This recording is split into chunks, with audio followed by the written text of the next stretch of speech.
बार फिर से आप सभी के साथ आपके अपने परिवार ओपन जेएस एकेडमी पर। तो जैसा कि हम लोगों ने कल बहुत से क्वेश्चंस साइंस से रिलेटेड जो भी क्वेश्चंस थे हमने किए थे, वो ध्वनि संबंधी जितने भी क्वेश्चन थे हमने कर लिए थे। आज क्या उसी के आगे हम क्वेश्चन को स्टार्ट करेंगे।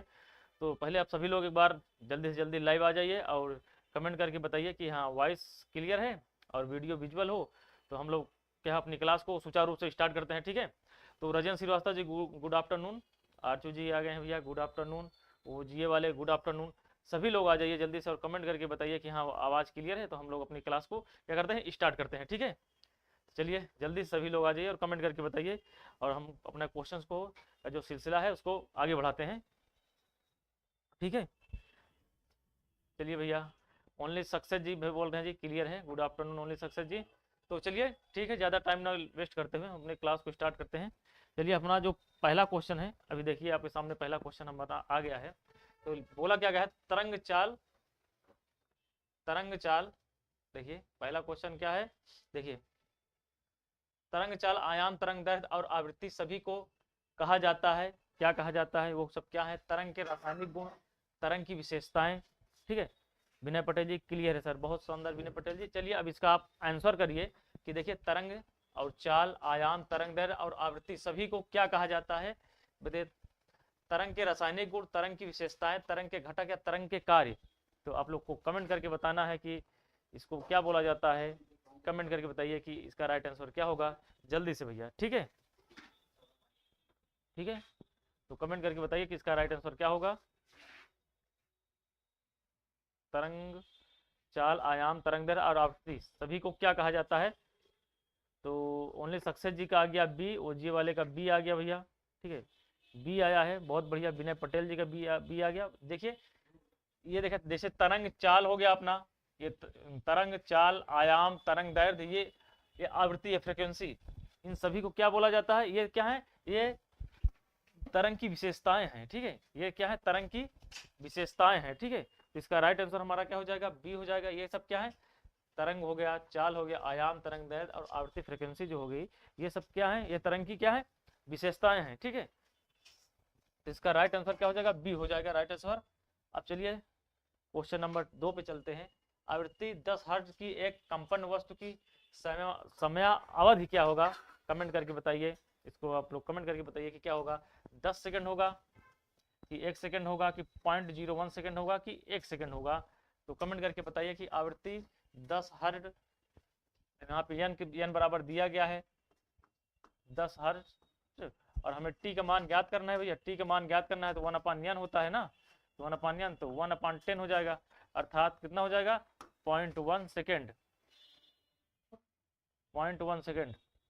तो 0.1 सेकेंड किसका किसका भाई आंसर आया है, तो कमेंट कीजिए जिसका किसका किसका आ गया है 0.1 सेकेंड। ठीक है, 0.1 सेकेंड हो जाएगा, इसका राइट आंसर क्या हो जाएगा, 0.1 सेकेंड। ठीक है, तो ये अपने डी में है, तो 0.1 सेकेंड हो जाएगा इसका राइट आंसर। ठीक है, अक्की जी का डी आ गया, काल भैरव जी का डी आ गया, बहुत बढ़िया। तो इसका राइट आंसर क्या हो जाएगा, डी हो जाएगा। ठीक है, विनय पटेल डी, बहुत सी, आरचू सिंह जी का डी आ गया, बहुत शानदार। देखिए इसका राइट आंसर क्या हो जाएगा, डी हो जाएगा। ठीक है, ये सॉल्व करके हमने आपको बता दिया। चलिए आगे बढ़ते हैं। अब इसका बताइए, निम्न में से किन तरंगों में संपीड़न और विरलन प्रतिक्रिया शामिल है। ठीक है, संपीड़न और विरलन प्रतिक्रिया शामिल है। ठीक है,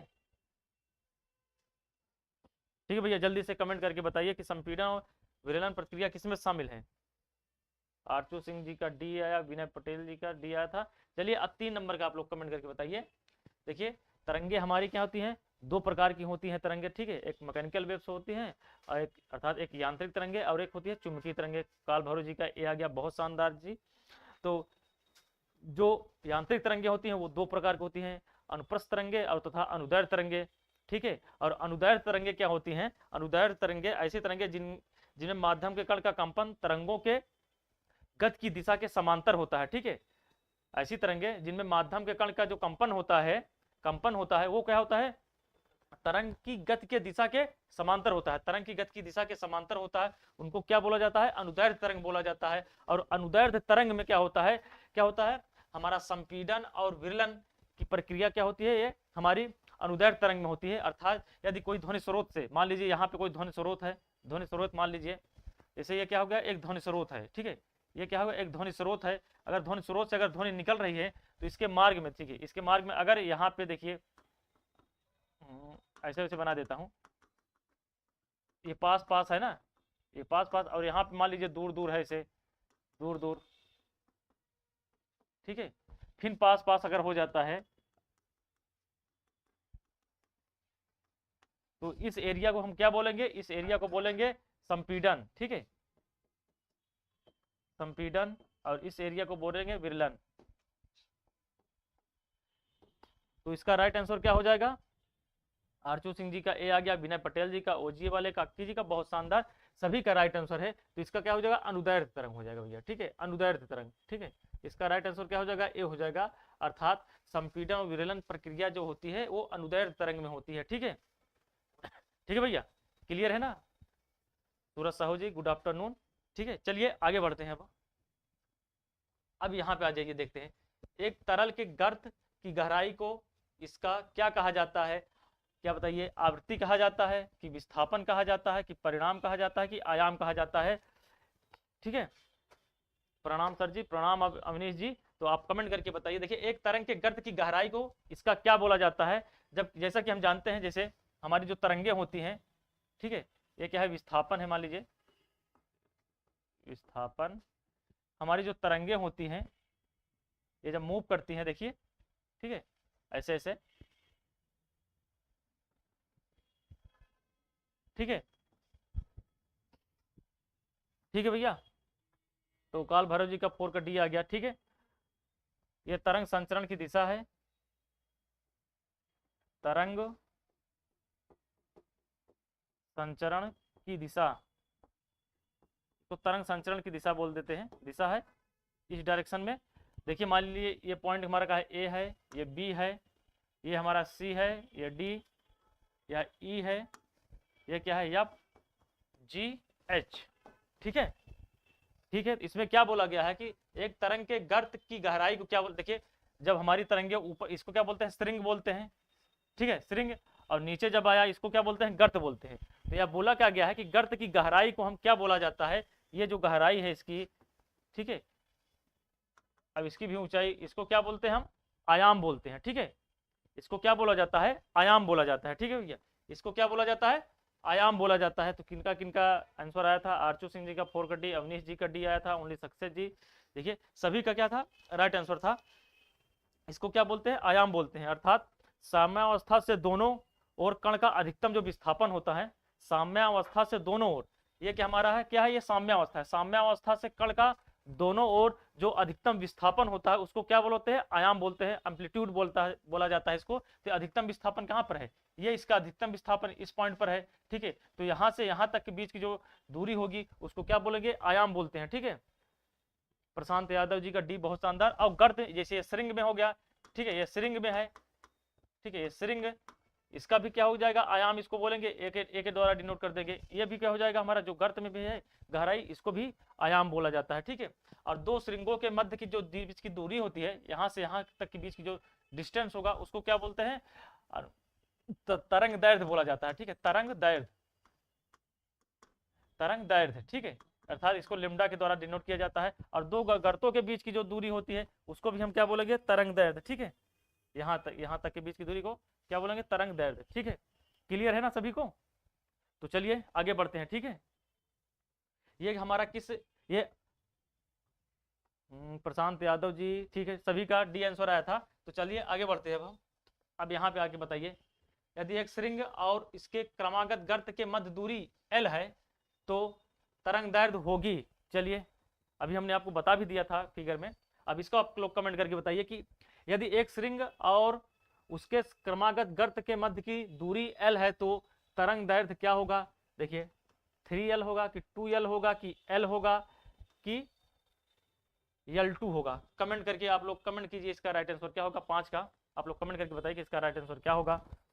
ठीक है, अभी हमने आपको बताया, पीछे वाले पा जाइए। देखिए दो श्रृंगों के मध्य के बीच की जो दूरी होती है उसको क्या बोलते हैं हम, तरंग दैर्ध्य बोला जाता है। और अर्थात इसके बीच की दूरी वहां पे दिया गया है L है, जैसे L है इसके बीच की दूरी और दो गर्तों के मध्य के बीच की दूरी L है, तो तरंग दैर्ध्य क्या होगा वही कमेंट करके आपको बताना है। तो कमेंट कीजिए भैया जल्दी से, ठीक है, जल्दी से कमेंट कीजिए, ठीक है। मैं यहाँ पे बना देता हूँ, देखिए, ठीक है। अब ये देखिए दो श्रृंगों के मध्य बीच की दूरी यहाँ पे दिया गया है L, ठीक है, और दो गर्तों के बीच के मध्य की दूरी दिया गया है L। तो पूछा गया है कि हमारा तरंग दैर्ध्य क्या होगा। विनय पटेल जी का बी आ गया, अक्की जी का बी आ गया, बहुत बढ़िया, ठीक है। तो इसका राइट आंसर क्या हो जाएगा, जैसे LL अर्थात 2L हो जाएगा, अर्थात इसका राइट आंसर क्या हो जाएगा, बी हो जाएगा भैया। इसका राइट आंसर क्या हो जाएगा, बी हो जाएगा, ठीक है। इसका राइट आंसर क्या हो जाएगा, बी हो जाएगा इसका राइट आंसर, ठीक है। अब आगे बढ़ते हैं। अब बताइए इसका, कणों की गतिज ऊर्जा अधिकतम किसमें होती है, कणों की जो गतिज ऊर्जा होती है अधिकतम किसमें होती है। अवनीश जी का 5 का बी आया था, बहुत बढ़िया अवनीश जी। अब इसको आप लोग कमेंट करके बताइए। 6 का आरचू सिंह जी का बी आया था, अवनीश जी 2L, बहुत शानदार। आप क्वेश्चन नंबर 5 का आप लोग आंसर कीजिए, 6 का आंसर कीजिए आप लोग कि कणों की गतिज ऊर्जा अधिकतम किसमें होगी।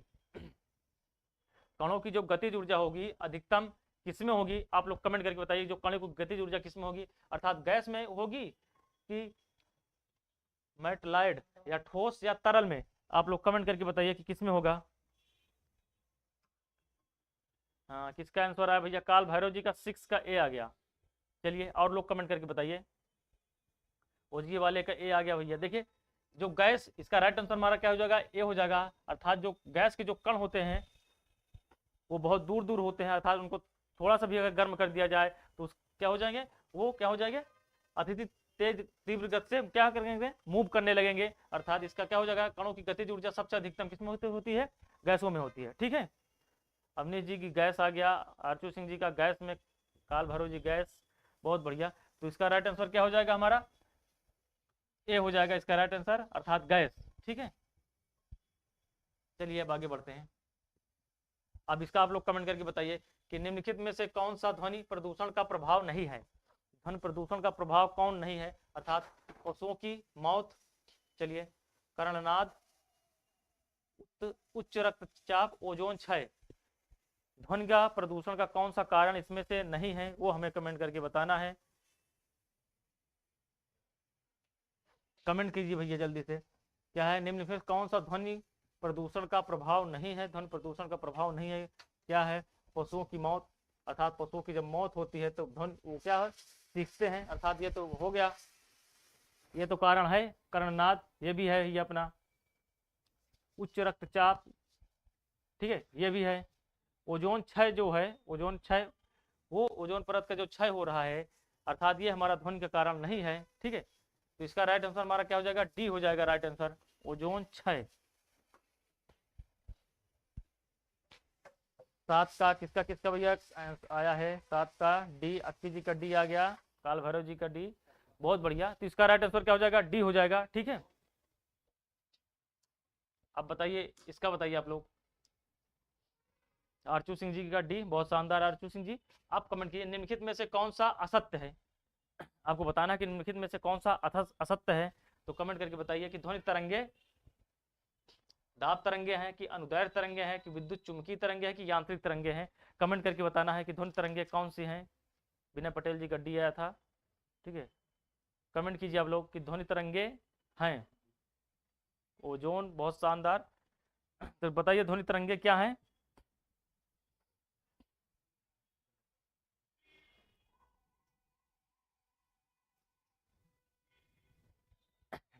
ध्वनि तरंगे क्या है, देखिए बताइए। देखिए ध्वनि तरंगे दाब तरंगे तो है नहीं, ठीक है, अनुदैर्ध्य तरंगे भी नहीं है, ठीक है। ध्वनि तरंगे क्या है, अर्थात जो ध्वनि तरंगे होती हैं, प्रकाश तरंगे होती हैं, वो सब क्या होती है, विद्युत चुम्बकीय तरंगे होती हैं, ठीक है। ये सब क्या होती हैं, विद्युत चुम्बकीय तरंगे होती हैं, ठीक है। इसका राइट आंसर क्या हो जाएगा, सी हो जाएगा। और यांत्रिक तरंगे क्या होती हैं, यांत्रिक तरंगे हमारी अनुदैर्ध्य तरंगे, अनुप्रस्थ तरंगे जो होती हैं वो हमारी यांत्रिक तरंगे होती हैं, ठीक है। ठीक है भैया, विनय पटेल जी का सी आ गया, बहुत शानदार विनय पटेल जी। और सभी लोग कमेंट करके बताइए।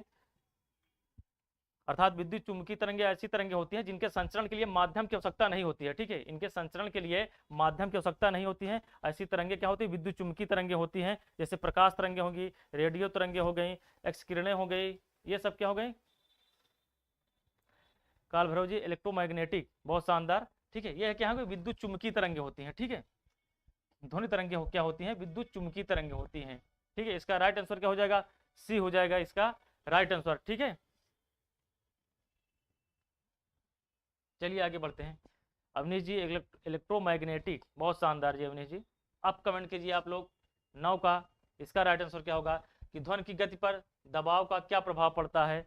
ठीक है, ध्वनि की गति पर दबाव का क्या प्रभाव पड़ता है, कमेंट करके आप लोग बताइए कि दबाव में वृद्धि के साथ ध्वनि की गति बढ़ जाती है और इसके प्रतिकूल दबाव में वृद्धि के साथ ध्वनि की गति कम हो जाती है।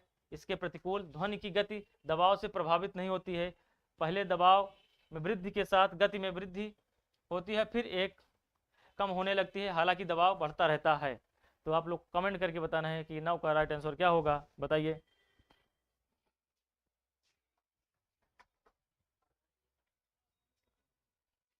ध्वनि का प्रभाव अर्थात ध्वनि पर कंप्रेसर का क्या प्रभाव पड़ता है, उसका कोई प्रभाव पड़ता है या नहीं पड़ता है, तो हमें सिर्फ वही बताना है। तो बताइए, ध्वनि पर दबाव दबाव का क्या प्रभाव पड़ता है। भैया किसी का भैया आज तक आया नहीं, काल भैरव जी का सी आया है। तो जी इसका क्या हो जाएगा? देखा, ध्वनि पर दबाव का कोई प्रभाव नहीं पड़ता है। ठीक है, ध्वनि पर हमारे दबाव का कोई प्रभाव, ठीक है, ध्वनि पर दबाव का क्या है? कोई प्रभाव नहीं पड़ता। ध्वनि की गति दबाव से प्रभावित नहीं होती है। ठीक है, अक्की जी का सी आया, विनीत जी का सी आया। ठीक है, हम कितना भी तेज अगर बोलें, अगर उसमें क्योंकि ध्वनि पे कोई दबाव तो लगाया नहीं जा सकता है। ठीक है, तो इसका क्या हो जाएगा राइट आंसर? हमारा क्या हो जाएगा? डी हो जाएगा, अर्थात ध्वनि पर दबाव का प्रभाव नहीं पड़ता है। ठीक है, इसका राइट आंसर क्या हो जाएगा? सी हो जाएगा भैया, इसका राइट आंसर हो जाएगा। अब बढ़ते हैं आगे, अब कमेंट करके आप लोग बताइए इसका क्या होगा। सोनार का पूरा नाम क्या है? सोनार का पूरा नाम क्या है, कमेंट कीजिए आप लोग, सोनार का पूरा नाम क्या है। तो हमारा क्या है? Sound neutralization and rising, sound navigating and reaching, sound navigation and rising, sound neutralization and reaching. तो कमेंट करके बताइए, कमेंट करके आप लोग बताइए कि सोनार का राइट आंसर 10 का सी, ओनली सक्सेस जी सी। ठीक है भैया, जल्दी से कमेंट करके बताइए सोनार का पूरा नाम। विनय पटेल जी का 10 का सी आ गया, बहुत शानदार विनय पटेल जी। ठीक है, साउंड नेविगेशन एंड राइगिंग, राइजिंग। ठीक है, इसका राइट आंसर क्या हो जाएगा? सी हो जाएगा, साउंड। सोनार का फुल फॉर्म क्या होता है? Sound navigation and rising. ठीक है, साउंड नेविगेशन एंड राइजिंग, इसका क्या होता है? फुल फॉर्म होता है भैया। ठीक है, इसका राइट आंसर क्या हो जाएगा हमारा? सी हो जाएगा इसका राइट आंसर। सी क्या हो जाएगा हमारा? इसका राइट आंसर क्या हो जाएगा? सी हो जाएगा राइट आंसर। आरचू सिंह जी का सी आ गया, अवनीश जी का सी आ गया। ठीक है, बहुत बढ़िया, इसका राइट आंसर क्या हो जाएगा? सी हो जाएगा। चलिए अब आगे बढ़ते हैं। ध्वनि किस माध्यम से गुजर नहीं सकती है?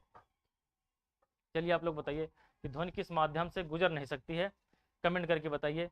पहला क्या है? वायु, चलिए, तरल पदार्थ, ठोस पदार्थ या निर्वात। तो आप लोग को कमेंट करके बताना है कि ध्वनि किस इन सब में से किस में से गुजर नहीं सकती है ध्वनि। तो 11 का बताइए आप लोग कि इसका राइट आंसर क्या होगा कि ध्वनि किस माध्यम से गुजर नहीं सकती है। अर्थात हमें पता है कि ध्वनि के संचरण के लिए क्या होता है? माध्यम की आवश्यकता होती है। ठीक है, ध्वनि बिना माध्यम के गुजर नहीं सकती है। ठीक है, तो 11 का डी आ गया, विनय जी काल भैरव जी का आया है वैक्यूम से, बहुत शानदार। अक्की जी का 11 डी, आरचू सिंह जी का आ गया, अविनीश जी का डी आ गया, बहुत बढ़िया। तो देखिए, ध्वनि के संचरण के लिए हमें माध्यम की आवश्यकता होती है, विदाउट माध्यम के हम ध्वनि नहीं गुजर सकती है। जैसे चंद्रमा पर क्या है हमारा ध्वनि, वहाँ पे निर्वात है, इसलिए वहाँ पे क्या है? वहाँ पर ध्वनि का संचरण नहीं होता है। आरचू सिंह जी का डी आ गया, तो इसका राइट आंसर क्या हो जाएगा? डी हो जाएगा। ठीक है, चलिए अच्छा ये बताइए आप लोग, ध्वनि की चाल कितनी होती है? वायु में ध्वनि की चाल कितनी होती है, कमेंट करके बताइए। ध्वनि की चाल वायु में कितनी होती है, कमेंट करिए।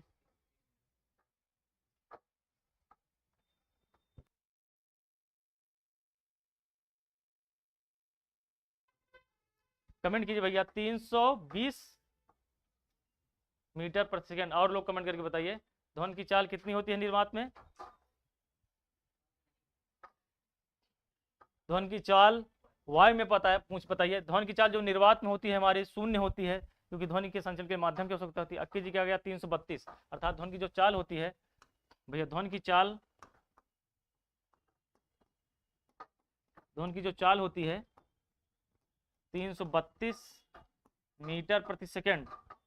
ठीक है, ध्वनि की चाल जो होती है वायु में हमारी ध्वनि की चाल 332 मीटर प्रति सेकंड होती है। विनय पटेल जी 332, ठीक है। आरचू सिंह 344 मीटर प्रति सेकंड नहीं होता, 332 मीटर प्रति सेकंड। विनय पटेल जी 332 हर्ट्ज नहीं होता है, चाल पूछा गया, चाल का मात्रा मीटर प्रति सेकंड होता है। अवनीश जी का आ गया 332 मीटर प्रति सेकंड, बहुत शानदार जी अवनीश जी। तो इसका राइट आंसर हमारा ध्वनि की जो चाल होती है 332 मीटर प्रति सेकंड होती है, और ध्वनि की जो चाल होती है निर्वात में शून्य होती है। ध्वनि की चाल निर्वात में, क्योंकि ध्वनि निर्वात में गमन नहीं कर सकता है, ध्वनि के संचरण के लिए माध्यम की आवश्यकता होती है। ठीक है, तो इसका राइट आंसर हमारा इस क्वेश्चन का राइट आंसर डी हो जाएगा। ठीक है, सभी लोग क्लियर है? तो अब बढ़ते हैं आगे। ठीक है, अब बता दीजिए इसका ध्वनि की दृढ़ता जो दोहराए प्रतिबिंब का परिणाम होती है, इसे क्या कहा जाता है? कमेंट कीजिए, थोड़ा क्वेश्चन को ध्यान से पढ़िएगा। ठीक है, कमेंट करके बताइए कि ध्वनि की दृढ़ता जो दोहराए प्रतिबिंब का परिणाम होती है, इसे क्या कहा जाता है? विरलीकरण, प्रतिध्वनि, गूंज या प्रतिबिंब? आप लोग 12 का कमेंट करिए जल्दी से, 12 का क्या होगा? ध्वनि की दृढ़ता दो दोहराए प्रतिबिंब का परिणाम होती है। दोहराए प्रतिबिंब बोला गया है, थोड़ा यहाँ पे ध्यान दीजिएगा। दोहराए प्रतिबिंब का परिणाम होती है, इसे क्या कहा जाता है? तो आरचू सिंह जी का अभी वही 332 से, काल भैरव जी का आ गया 12 का B will be right answer, बहुत शानदार ओनली सक्सेस जी। बिना पटेल जी का 12 का बी आ गया, ओजीए वाले का 12 का बी आ गया। अक्की जी का देखिए, इसका क्या होगा? प्रतिध्वनि हो जाएगा। प्रतिध्वनि क्या होता है? जब हम किसी कमरे में अगर जैसे आवाज खूब तेज जैसी बोलते हैं तो क्या हमें वो आवाज हमें गूंज कर सुनाई देती है, अर्थात किस कारण से होता है? प्रतिध्वनि के कारण। जैसे बोला नहीं जाता कि दीवारों के भी कान होते हैं। ठीक है, ठीक है, इकोसिस्टम, अर्थात दीवारों के भी कान होते हैं। अर्थात जब हम आवाज क्या है किसी सभागार में जैसे होता है कि वहाँ आवाजें क्या होती गूंजने लगती हैं। क्यों गूंजती हैं? वो प्रतिध्वनि के कारण, कि ध्वनि जो होती है उस दीवार से टकराकर फिर पुनः हमें सुनाई देती हैं। इसी को क्या बोला जाता है? प्रतिध्वनि बोला जाता है। ठीक है, आरचू सिंह जी का बी आया, अक्की जी का बी आ गया, बहुत शानदार। तो अर्थात क्या हो गया? इसका राइट आंसर क्या हो जाएगा? बी हो जाएगा, प्रतिध्वनि। ठीक है, इसका राइट आंसर क्या होगा?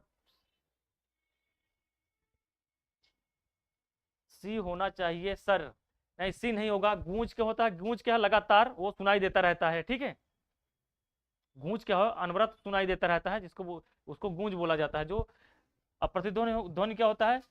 आवाज जो टकरा कर क्या वापस आ जाती है, कुछ समय तक के लिए आती है, उसके बाद क्या है वो समाप्त हो जाती है।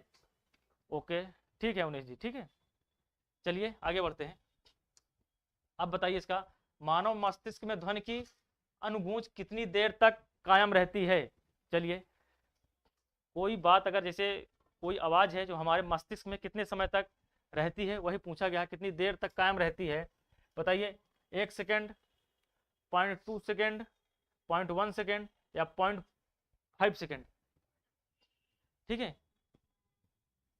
जो ध्वनि के जो गूंज है हमारे माइंड पर कितने देर तक उसका इफेक्ट रहता है, वो हमें बताना है। ठीक है, 1 सेकेंड, 0.2 सेकेंड या 0.1 सेकेंड या 0.5 सेकेंड?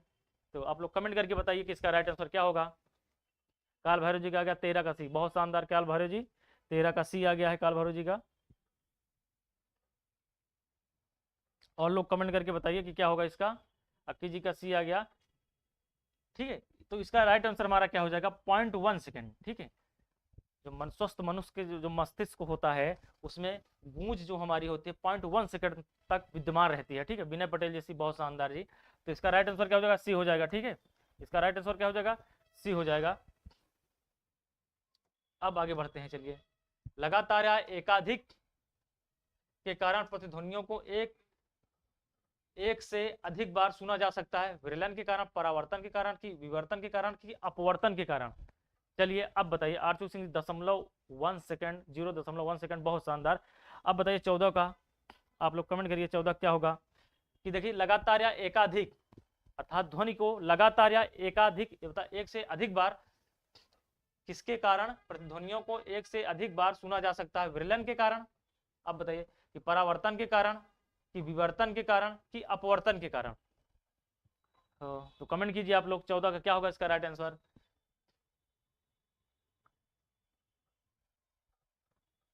चौदह का आप लोग कमेंट कीजिए किसका राइट आंसर क्या होगा। 14 का आ गया भैया, काल भैरव जी का बी आया है, काल भैरव जी का बी आ गया, बहुत शानदार। विनय पटेल जी का बी आ गया 14 का, अर्थात परावर्तन के कारण, अर्थात ध्वनि का जो परावर्तन होता है किसी दीवार या सतह से, ठीक है। जैसे मान लीजिए ये कोई दीवार है, यहाँ से ध्वनि स्रोत को उत्पन्न किया गया, ध्वनि को उत्पन्न किया गया, मान लीजिए यहाँ से क्या है, ध्वनि उत्पन्न हो रही है, या ध्वनि स्रोत है, यहाँ से ध्वनि अगर उत्पन्न हो गई, उत्पन्न होने के बाद इस दीवार पर पड़ी, पढ़ने के बाद ये फिर से परावर्तित होकर ये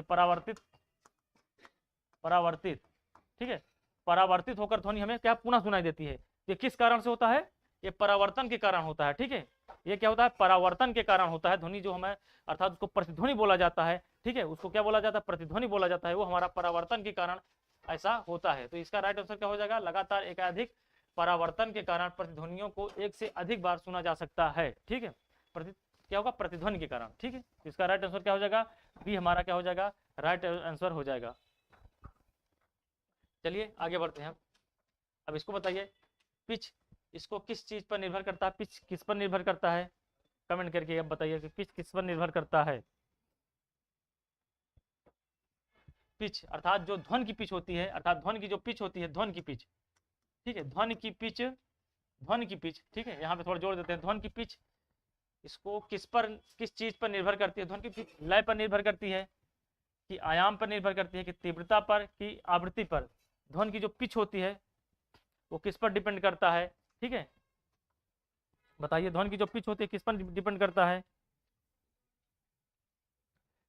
काल भैरव जी का डी आ गया, बहुत शानदार जी।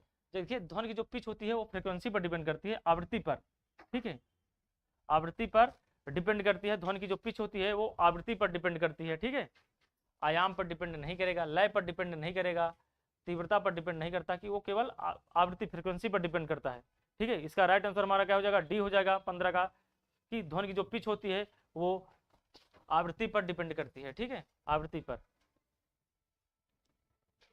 चलिए आगे बढ़ते हैं। अब बताइए, किसी विस्फोट के कारण समुद्र के तल पर बनने वाली लहरें होती हैं। चलिए अवनीश जी फ्रीक्वेंसी पर, बहुत शानदार। आरचू सिंह जी का आ गया, बहुत बढ़िया। अब बताइए, किसी विस्फोट के कारण समुद्र के तल पर बनने वाली जो लहरें होती हैं, ठीक है,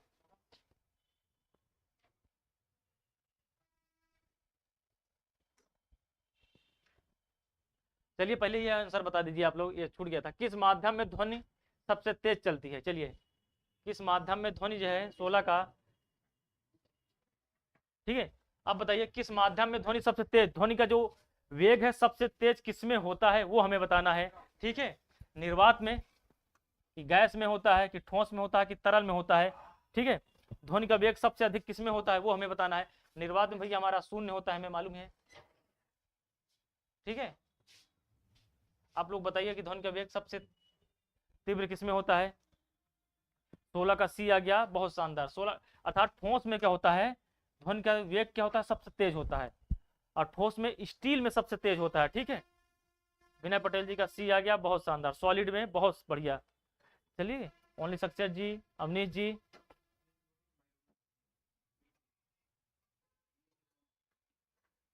सॉलिड में, ठीक है।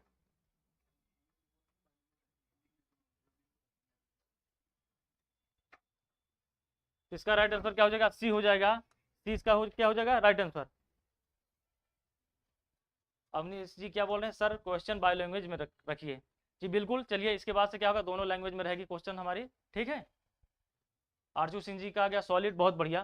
तो इसका राइट आंसर क्या हो जाएगा? डी हो जाएगा इसका हमारा राइट आंसर। अर्थात ठोस में जो ध्वनि का वेग होता है बहुत तीव्र होता है, ठीक है। चलिए ठीक है अवनीश जी, कल से जो हमारा क्वेश्चन होगा दोनों लैंग्वेज में होगा, ठीक है। तो इसका राइट आंसर क्या हो जाएगा? डी हो जाएगा, ठोस, ठीक। अब बताइए, चलिए इसका सभी लोग कमेंट करके बताइए। 17 का, किसी विस्फोट के कारण समुद्र के तल पर बनने वाली लहरें होती हैं। ठीक है, चलिए बताइए कि अनुप्रस्थ होती हैं, कि स्थिर होती हैं, कि अनुप्रस्थ और अनुदैर्ध्य दोनों होती हैं, कि अनुदैर्ध्य होती हैं। चलिए भैया आप बताइए, कमेंट कीजिए आप लोग। किसी विस्फोट के कारण समुद्र के तल पर बनने वाली जो लहरें होती हैं वो किस प्रकार की होती हैं? ठीक है,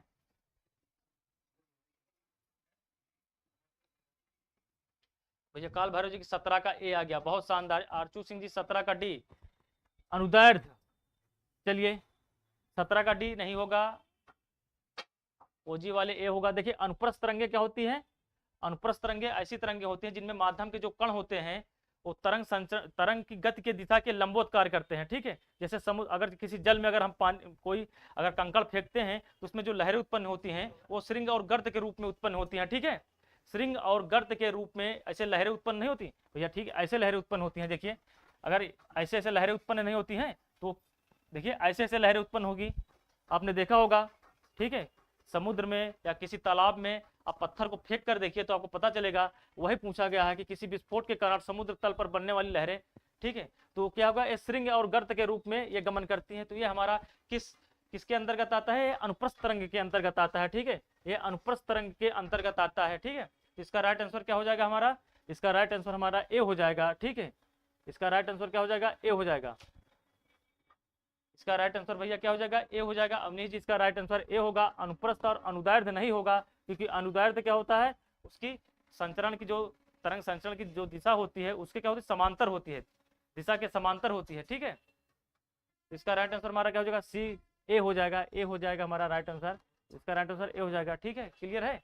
दोनों नहीं होगा, ये अनुदैर्ध्य में क्या होता है, उसके समांतर होता है, अर्थात संपीडन और विरलन माध्यम में यहाँ पे तरंगे क्या होती है, अनुदैर्ध्य में संपीडन और विरलन माध्यम में तरंगे क्या होती है, गति करती हैं। ठीक है, और जो हमारी समुद्र के किनारे जब विस्फोट उत्पन्न होता है तो उसमें जो लहरें उत्पन्न होती है वो क्या होता है, श्रृंग और गर्त के रूप में उत्पन्न होती हैं। क्लियर है? तो इसका राइट आंसर हमारा ए हो जाएगा। ठीक है, चलिए आगे बढ़ते हैं। अब बताइए इसका, अब अब लोग 18 कमेंट कीजिए कि ध्वनि के प्रसार के दौरान माध्यम में कणों के उच्च घनत्व का क्षेत्र क्या कहलाता है? चलिए, ध्वनि के प्रसार के दौरान दौरान माध्यम में कणों के उच्च घनत्व का क्षेत्र क्या कहलाता है, वो हमें बताना है। चलिए, क्या कहलाता है? कंपन कहलाता है, कि विरलन कहलाता है, कि अनुवाद कहलाता है, कि संपीडन कहलाता है? ठीक है,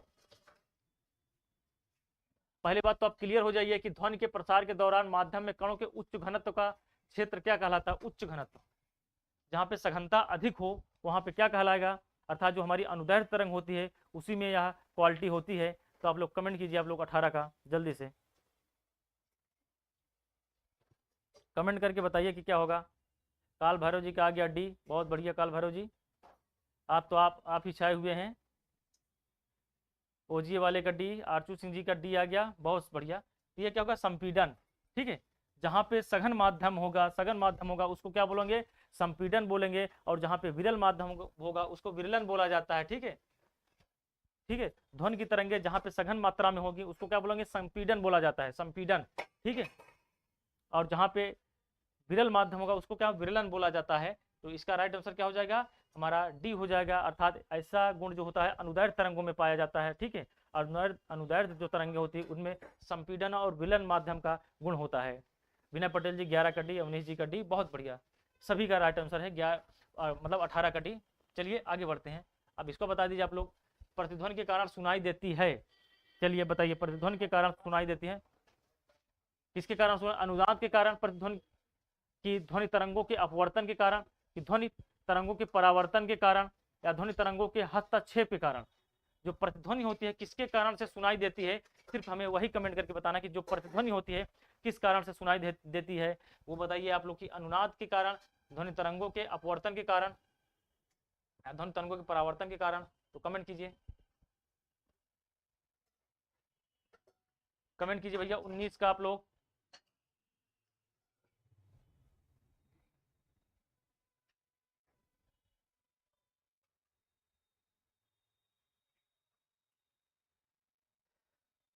सी, ध्वनि तरंगों के परावर्तन के कारण। जी, इसका राइट आंसर क्या होगा? ध्वनि तरंगों के परावर्तन के कारण जो होती है प्रतिध्वनि हमें क्या सुनाई देती है। तो इसका राइट आंसर आरचू सिंह जी, विनय पटेल जी, ओनली सक्सेस जी, ओजीए वाले, सभी का बहुत बढ़िया आंसर, सभी का बहुत सही है, एकदम आंसर है। तो ध्वनि तरंगे जो प्रतिध्वनि हमारी सुनाई देती है वो ध्वनि तरंगों के परावर्तन के कारण हमें सुनाई देती है। ठीक है, इसका राइट आंसर हमारा क्या हो जाएगा? सी हो जाएगा इसका राइट आंसर। बहुत शानदार। अब बताइए, अल्ट्रासाउंड उत्पन्न करके गेम खेलते हैं। चलो भैया, अब गेम खेलते हैं अल्ट्रासाउंड। कमेंट करके बताइए कि अल्ट्रासाउंड उत्पन्न करके गेम खेलते हैं कौन? पतंगे, हाथी, या चूहे, या व्हेल? कमेंट कीजिए आप लोग। चलिए कमेंट करके बताइए।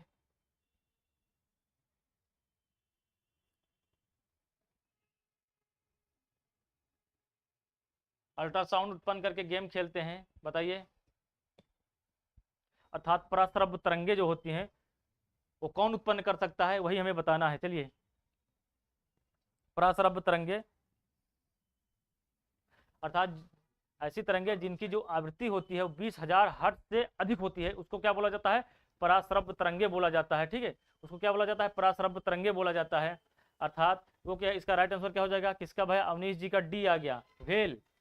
और लोग कमेंट करके बताइए। व्हेल बोल दिए भैया। चलिए, और लोग कमेंट करके बताइए, और लोग कमेंट करके बताइए।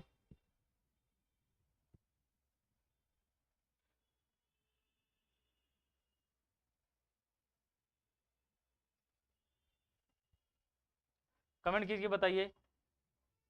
अवनीश जी का गया व्हेल जी। इसका देखिए, इसका दोनों आंसर सही हो गया। चूहा जो हो गया हमारा, ये भी पराश्रव्य तरंगों क्या सुन सकते हैं, ये उत्पन्न कर सकते हैं। और व्हेल जो है हमारा, ये भी ठीक है, व्हेल हो गया, डॉल्फिन हो गई, ये सब क्या है? पराश्रव्य तरंगे उत्पन्न करती हैं। आरचू सिंह जी का 20 का डी, बहुत शानदार।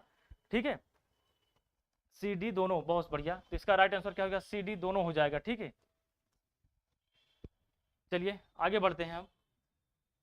अब बताइए, तो ध्वनि की गति सबसे तेज होती है पानी में, स्टील में, केरोसिन में, वायु में? चलिए भैया, अब बताइए कि ठीक है, अब बताइए, मैं ध्वनि की गति सबसे तेज होती है किसमें? पानी में, स्टील में, केरोसिन तेल में, कि? अर्जुन सिंह जी, चूहा भी होता है जी, चूहा भी होता है, व्हेल भी होता है, डॉल्फिन भी होती है। ये सभी क्या है? पराश्रव्य तरंगे उत्पन्न करती हैं, अर्थात जिनका 20,000 हर्ट्ज से अधिक की जो तरंगे होती हैं। बहुत शानदार अवनीश जी, विनय पटेल जी, आपने तो एकदम सिंबल ही भेज दिया, बहुत बढ़िया।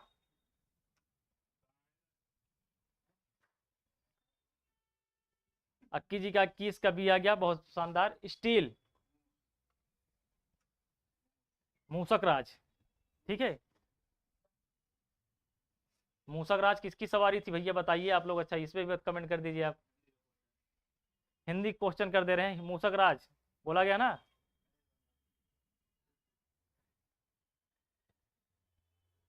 मूस, काल भैरव जी, मूस। अरे काल भैरव जी महादेव जो नंदी की सवारी करते थे, अब मूसक का बता दीजिए भैया उसी समय। तो इसका राइट आंसर हमारा क्या हो जाएगा भैया? स्टील हो जाएगा। ठीक है, कि स्टील में ध्वनि की गति सबसे क्या होती है? तेज होती है। स्टील में ध्वनि की गति क्या होती है? तेज होती है। ठीक है, तो इसका राइट आंसर हमारा क्या हो जाएगा? बी हो जाएगा राइट आंसर। सॉलिड में ही होता है मान लीजिए जी, लेकिन यहाँ पे पूछा क्या गया है? स्टील, स्टील क्या हमारा ठोस होता है ना, तो इस ठोस में सबसे तेज स्टील में होता है। ठीक है, आरचू सिंह जी भी, बहुत बढ़िया। चलिए आगे आइए।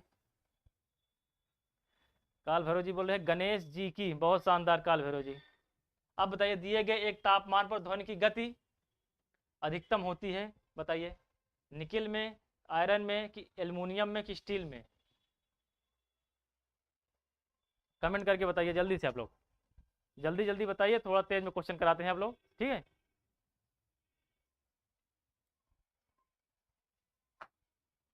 दिए गए एक तापमान पर ध्वनि की गति जो सबसे तेज किसमें होती है? वो एल्युमिनियम में होती है।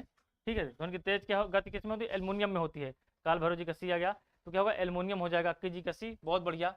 चलिए अब आगे बढ़ते हैं, बताइए। यदि तापमान बढ़ता है तो ध्वनि की गति अनंत हो जाती है, घटती है, कि शून्य हो जाती है, कि बढ़ती है? टेम्परेचर बढ़ाने पर ध्वनि की वेग पे क्या इफेक्ट पड़ता है, वो हमें बताना है। चलिए कमेंट करके बताइए, ध्वनि का वेग क्या हो जाता है? आरचू सिंह जी का सी, बहुत शानदार। अब बताइए 22 का, 23 का बताइए। यदि तापमान बढ़ता है तो ध्वनि की गति क्या हो जाती है? क्या हो जाती है? अनंत हो जाती है, कि घटती है, कि शून्य हो जाती है, कि बढ़ती है? एल्युमिनियम होती है आरचू सिंह जी, बहुत बढ़िया है आरचू सिंह जी। ठीक है, देखिए यदि तापमान बढ़ता है तो जो ध्वनि की जो वेग होता है वो क्या होता है? बढ़ जाता है। ठीक है, तो इसका राइट आंसर डी हो जाएगा भैया, डी। बढ़ती है, टेम्परेचर बढ़ने पर ध्वनि का वेग क्या हो जाता है? बढ़ जाता है। ठीक है, यदि ठोस में टेम्परेचर, ठोस का अगर बढ़ा दिया जाएगा तो उसका ध्वनि का वेग क्या हो जाएगा? बढ़ जाएगा। तो इसका राइट आंसर क्या हो जाएगा? डी हो जाएगा। काल भैरव जी का डी, विनय पटेल जी का डी, बहुत बढ़िया। चलिए आगे बढ़ते हैं। अब लिखित में से कौन सा कथन ध्वनि और प्रकाश तरंगों के बारे में सही है? चलिए अब बताइए। देखिए बोला क्या है, निम्नलिखित में से कौन सा कथन ध्वनि और प्रकाश तरंगों के बारे में सही है? ध्वनि तरंग अनुप्रस्थ तरंग होती है। चलिए, ध्वनि तरंग क्या बोला गया है? अनुप्रस्थ तरंग होती है, लेकिन प्रकाश तरंग अनुदैर्ध्य होती है। अब दूसरा का क्या बोला गया कि ध्वनि तरंग अनुदैर्ध्य तरंग होती है, लेकिन प्रकाश तरंग अनुप्रस्थ तरंग होती है। ठीक है, दोनों अनुदैर्ध्य तरंग होती हैं, दोनों अनुप्रस्थ तरंगें होती हैं। चलिए बताइए, कमेंट कीजिए भैया। क्या दोनों अनुप्रस्थ तरंगें होती हैं? चलिए बताइए। 24 का बी, काल भैरव जी का आ गया बी। ठीक है, और लोग कमेंट करके बताइए कि इसका क्या होगा।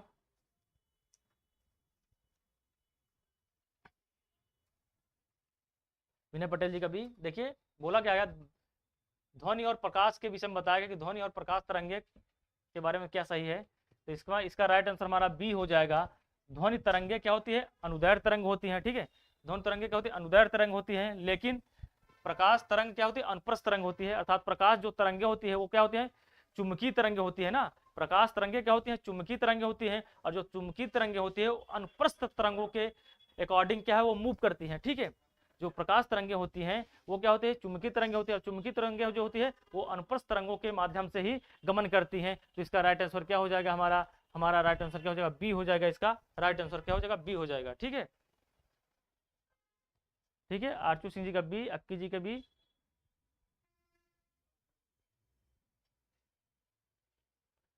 जी काल भैरव जी, हमने बताया था, बहुत बढ़िया। आप क्लास में बने हुए हैं और ध्यान से सभी बातों को सुन रहे हैं, बहुत अच्छा लग रहा है। ठीक है, बहुत बहुत धन्यवाद काल भैरव जी। ऐसे ही स्टूडेंट की हमें ज़रूरत है, जो क्लास में बने रहें और ध्यान से सभी क्वेश्चन को पढ़ें, और उसके आने वाला जो अगला क्वेश्चन है अगर उसी से रिलेटेड हो तो उसका क्वेश्चन आसानी से जल्दी से दे सकें। बहुत बढ़िया काल भैरव जी। चलिए आगे बढ़ते हैं। अब बता दीजिए इसका। चलिए अब बताइए, देखो 25 अंश सेंटीग्रेड वाले किसी माध्यम में ध्वनि की गति परिवर्तित हो जाती है। इस कथन के संबंध में निम्न में से कौन सा कथन सही गलत, सही है या तो गलत है, वही बताना है हमें। ऑक्सीजन गैस में ध्वनि की गति, ऑक्सीजन गैस में ध्वनि की गति 316 मीटर प्रति मिनट। देखिए थोड़ा ध्यान से यहाँ वैल्यू देखिएगा, 316 मीटर प्रति मिनट दिया गया है, होती है। चलिए, आसूत जल में ध्वनि की गति क्या है? 1498 मीटर प्रति मिनट होती है। ठीक है, तो आप लोग इसका कमेंट करके बताइए कि इसका राइट आंसर क्या होगा। तो पहला क्या दिया गया है? केवल एक सही है, दोनों सही हैं, ना तो एक सही है ना तो दोनों सही हैं, केवल दो सही है। तो आप लोग कमेंट करके बताइए कि इसका राइट आंसर क्या होगा। देखिए हम जानते हैं कि ऑक्सीजन गैस में ध्वनि की जो गति होती है, ध्वनि की जो गति होती है ऑक्सीजन गैस में ध्वनि की जो गति होती है भैया, ध्वनि की जो गति होती है 316 मीटर प्रति सेकंड होता है। ठीक है, और आसूत जल में ध्वनि की जो गति होती है, यहाँ पे जो यूनिट दिया गया है वो गलत है, मीटर प्रति सेकंड ये भी होती है। अब इसे ही देख के बताइए, इसमें कोई सही है तो नहीं सही है ना। इसका राइट आंसर क्या हो जाएगा? डी हो जाएगा। इसका राइट आंसर क्या हो जाएगा? सी हो जाएगा। इसका क्या हो जाएगा? राइट आंसर सी हो जाएगा। ना तो एक सही है ना तो दोनों सही है। ठीक है, एक दो दोनों गलत हैं। सर क्वेश्चन समझ में नहीं आया, क्या समझ में नहीं है भैया? इसमें पूछा क्या गया है? 25 अंश सेंटीग्रेड वाले किसी माध्यम में ध्वनि की गति परिवर्तित हो जाती है। इस कथन के संबंध में निम्न में से कौन सा कथन सही है या गलत है वो हमें बताना है। आरचू सिंह 25 का ए। देखिए केवल एक सही नहीं, इसका क्या हो जाए? ऑक्सीजन गैस में जो ध्वनि की जो गति होती है 316 मीटर प्रति सेकंड होती है। ये मीटर प्रति मिनट दिया गया है, ये गलत हो गया। ये भी मीटर प्रति मिनट दिया गया है, ये भी गलत है। और इसमें आसू जल में ध्वनि की जो गति होती है 1498 मीटर प्रति सेकंड होता है। ठीक है, अगर ये 316 मीटर प्रति सेकंड और 1498 मीटर प्रति सेकंड अगर होता तो दोनों, इसमें ये भी गलत हो गया, ये भी, अर्थात दोनों गलत है। इसका ऑप्शन सी हो जाएगा। अवनीश जी का सी, बहुत बढ़िया। चलिए आगे भी आ गया। अब बताइए इसका, फिर से वही क्वेश्चन आया है, अब बताना है कि कौन सा सही है कौन सा गलत है।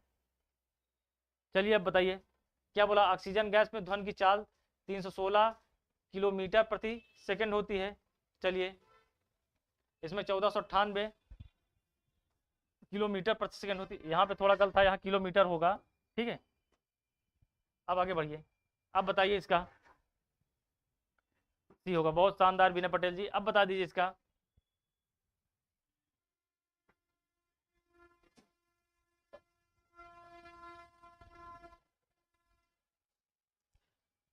ये 2-3 क्वेश्चन एक सेम का है, एक क्वेश्चन और भी होगा, ये होगा, देखिए मीटर प्रति सेकंड ही होता है। ठीक है, मीटर प्रति सेकंड, इसका बता दीजिए। इसमें तो क्या होगा, ऑक्सीजन गैस में ध्वनि की जो चाल होती है 316 मीटर प्रति सेकंड होती है और आसू जल में 498 मीटर प्रति सेकंड होती है। अर्थात इसका जो होगा राइट आंसर दोनों सही होगा, डी वाला हो जाएगा। इसका क्या होगा, दोनों सही होगा। इसका क्या हो जाएगा, सी वाला हो जाएगा। ठीक है, इसमें 3 क्वेश्चन सेम था।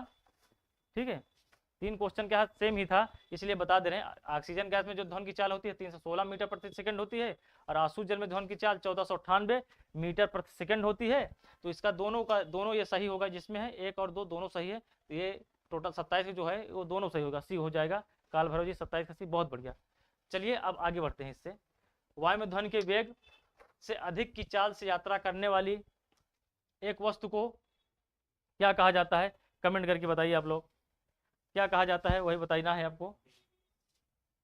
देखिए वायु में ध्वनि के वेग से अधिक, ध्वनि के वेग से अधिक, ठीक है, ध्वनि के वेग से अधिक की चाल से यात्रा करने वाली एक वस्तु को क्या बोलेंगे, उसको हम पराध्वनिक बोला जाता है। ठीक है, उसको क्या बोलते हैं हम, पराध्वनिक बोला जाता है। ठीक है विनय पटेल जी, इसका क्या हो जाएगा, पराध्वनिक, अर्थात बी हमारा इसका राइट आंसर क्या हो जाएगा, बी हो जाए। इसका राइट आंसर क्या हो जाएगा, बी हो जाएगा, पराध्वनिक। ठीक है, ओनली सक्सेस जी का आ गया बी, बहुत बढ़िया। 28 का काल भैरव विनय पटेल जी बी, बहुत बढ़िया। अब आगे बढ़ते हैं।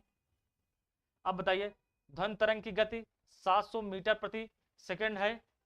ध्वनि तरंगे 7 किलोमीटर की यात्रा करने में कितना समय लगेगा, आप लोग इसका सॉल्व करके बताइए। आरचू सिंह जी का भी आ गया बी, बहुत बढ़िया। अब कमेंट करके बताइए कि ध्वनि तरंगों की गति 700 मीटर प्रति सेकंड है, यहाँ पे वेग दिया गया है, ध्वनि की तरंगे 7 किलोमीटर की यात्रा करने में कितना समय लगेगा, टाइम पूछा गया है हमसे। देखिए बताइए जल्दी से कमेंट करके। अवनीश जी का बी आ गया।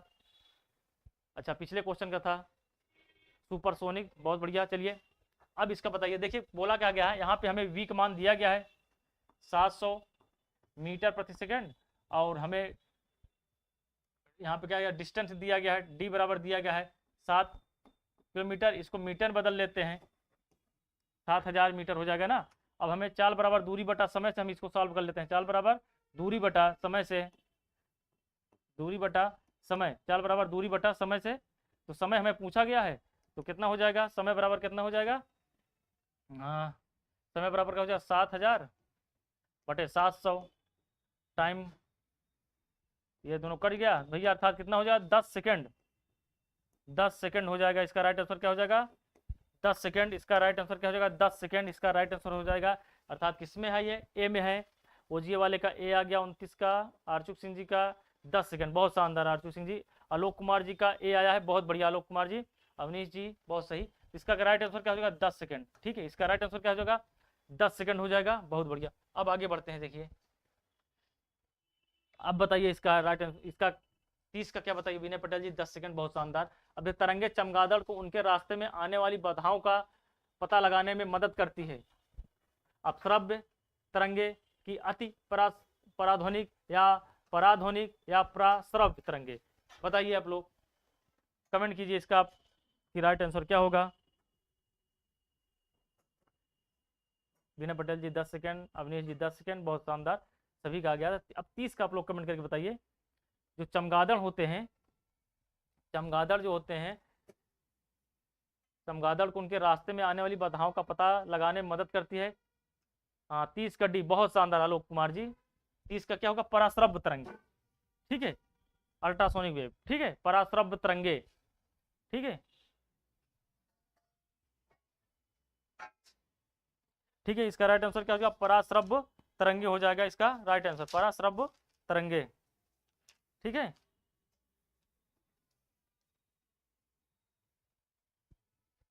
इसका राइट आंसर क्या है, डी। चलिए आगे बढ़ते हैं। अब बताइए मनुष्य के आवाज की ध्वनि, चलिए बताइए मनुष्य के आवाज की जो ध्वनि होती है, अवनीश जी का डी, बहुत शानदार। ठीक है, अल्ट्रासोनिक, बहुत सही।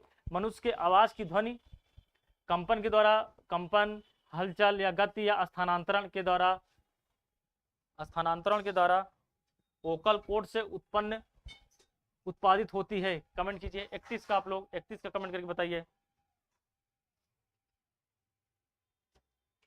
अल्ट्रासोनिक, बहुत शानदार अविनीश जी। अब बताइए आप लोग 31 का क्या होगा, काल भैरव जी का 31 का ए आ गया, बहुत शानदार। देखिए कंपन, मनुष्य की आवाज की जो ध्वनि होती है कंपन के द्वारा वोकल कोड से उत्पन्न की जाती है। इसका क्या होगा, कंपन, हलचल, गति या स्थानांतरण ये सब होगा नहीं, यह होगा कंपन के द्वारा, कंपन के द्वारा वोकल कोड से उत्पादित होती है।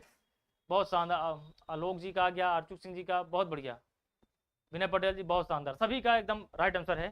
ठीक है, तो इसका राइट आंसर क्या हो जाएगा, ए हो जाएगा। अब बताइए आगे का, ध्वनि तरंग की विशेषताएं नहीं है, इनमें से आपको बताना है कि जो ये इसमें से जो वेव्स हैं उसकी क्वालिटी, इसमें से स्पेसिफिकेशन कौन सा नहीं है, आयाम नहीं है कि हर्ट्ज नहीं है कि वेग नहीं है कि आवृत्ति नहीं है। तो आप लोग कमेंट करके बताइए कि क्या होगा इसका राइट आंसर, 32 का, 32 का आप लोग कमेंट कीजिए कि ध्वनि तरंग की विशेषता नहीं है।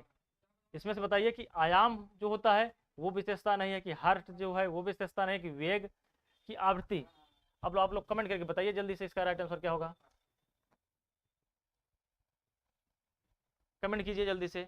आलोक जी 32 का ए, बहुत शानदार आलोक, काल भैरव जी 32 का बी। चलिए आलोक कुमार जी 32 का ए नहीं होगा, आयाम तो होता है ना ध्वनि तरंगों में, आयाम, आयाम तो होता है ना। हाँ, विनय पटेल जी का 32 का बी, बहुत शानदार। देखिए हर्ट जो होता है वो क्या होता है, ध्वनि का जो मात्रक क्या होता है, हर्ट होता है, वो मात्रक है 32, बहुत शानदार आलोक जी। ये क्या है, हर्ट जो होता है, इसको एच जेड से डिनोट किया जाता है, वो हमारा ध्वनि का मात्रक होता है, प्रबलता जिसको बोला जाता है। ठीक है,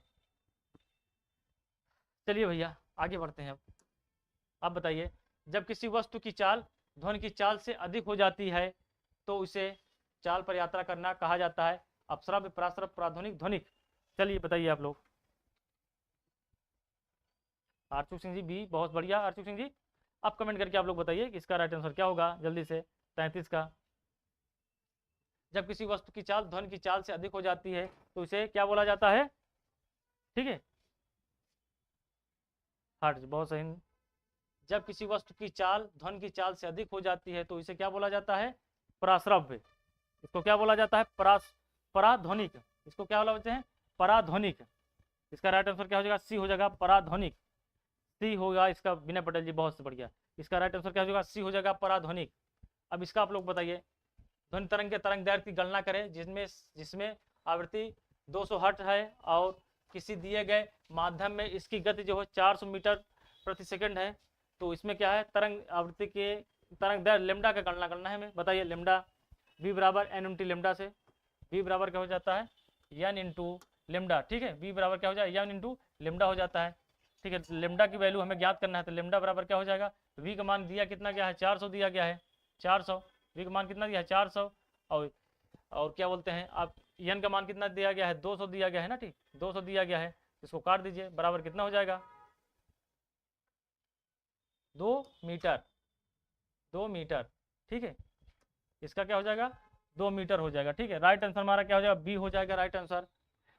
ओनली सक्सेस जी का बी आ गया, काल भैरव जी का बी, बहुत बढ़िया। तो इसका राइट आंसर क्या हो जाएगा, बी हो जाएगा, 2 मीटर, बहुत बढ़िया। चलिए आगे बढ़ते हैं। अब बताइए ध्वनि के कारण उत्पन्न होती है, ध्वनि किसके कारण उत्पन्न होती है, कंपन के कारण कि घूर्णन के कारण, कि अपवर्तन के कारण, कि प्रतिबिंब के कारण। तो कमेंट कीजिए, 2 मीटर, बहुत शानदार। आलोक कुमार जी 32 का 2 मीटर, 2 मीटर, 2 मीटर, बहुत बढ़िया। चलिए ध्वनि के कारण, ध्वनि किसके कारण उत्पन्न होती है वो कमेंट करना है हमें। बताइए ध्वनि किसके कारण उत्पन्न होती है, ध्वनि जो भैया हमारा कंपन के कारण उत्पन्न होती है। ठीक है, इसका राइट आंसर ए हो जाएगा, ध्वनि हमारा कंपन के कारण उत्पन्न होती है, इसका राइट आंसर क्या हो जाएगा, ए हो जाएगा। चलिए और आगे बढ़ते हैं, टाइम भी समाप्त हो रहा है। निम्नलिखित में से कौन सा निर्वात में यात्रा नहीं कर सकता है, चलिए बताइए। निर्वात में 32 35 का है, बहुत बढ़िया विनय पटेल जी, आलोक कुमार जी। अब बताइए ध्वनि के कारण उत्पन्न होती, ध्वनि क्या बोला, निम्नलिखित में से कौन सा निर्वात में यात्रा नहीं कर सकता है, वो हमें बताना है। बताइए। निर्वात में अर्थात हमारी जो ध्वनि होती है वो ध्वनि निर्वात में यात्रा नहीं कर सकती है, ठीक है। ध्वनि का वेग जो निर्वात में कितना होता है, 0 होता है, ठीक है। और वायु में कितना होता है, 332 मीटर प्रति सेकंड होता है, ठीक है। ध्वनि का जो चाल होती है 332 मीटर प्रति सेकंड होता है। तो इसका राइट आंसर क्या हो जाएगा हमारा, ये हो जाएगा ध्वनि, अर्थात ये जो सी दिया गया है तो सी वाला हो जाएगा। बहुत बढ़िया काल भैरव जी। चलिए आगे बढ़ते हैं। अब बताइए, एक ध्वनि तरंग जब किसी माध्यम से होकर गुजरती है तो इसका अपवर्तित रहता है। एक ध्वनि तरंग जब किसी माध्यम से होकर गुजरती है तो इसका क्या अपवर्तित है, आयाम अपवर्तित रहता है, आवृत्ति की गति की तरंग दैर्घ्य। कमेंट करके आप लोग बताइए। बताइए, विनय पटेल जी का सी आया था, बहुत सही। चलिए अब बता दीजिए कि एक ध्वनि तरंग जब किसी माध्यम से होकर गुजरती है तो इसका क्या परिवर्तित नहीं होता, अपरिवर्तित रहता है। विनय पटेल जी इसका सी आया, कमेंट कीजिए सभी लोग। तो इसका राइट आंसर क्या, आवृत्ति, फ्रिक्वेंसी जो होती है वो हमारा क्या निश्चित रहती है। ये फ्रिक्वेंसी क्या होती है, परिवर्तित नहीं होती। ध्वनि जब एक माध्यम जैसे वायु से पानी में ध्वनि अगर गमन कर रही है तो उसका फ्रिक्वेंसी जो होगा हमारा वो चेंज नहीं होगा, वो अपरिवर्तित रहेगा। विनय पटेल जी कभी, बहुत बढ़िया, ठीक है। निम्नलिखित में से कौन सी विशेषता ध्वनि की नहीं है, कमेंट करके बताइए। 37-38 का, निम्नलिखित में से कौन सी विशेषता ध्वनि की नहीं, गुणवत्ता, प्रबलता, स्वरमान या कंपन। इसका आप लोग कमेंट करके बताइए इसका क्या होगा।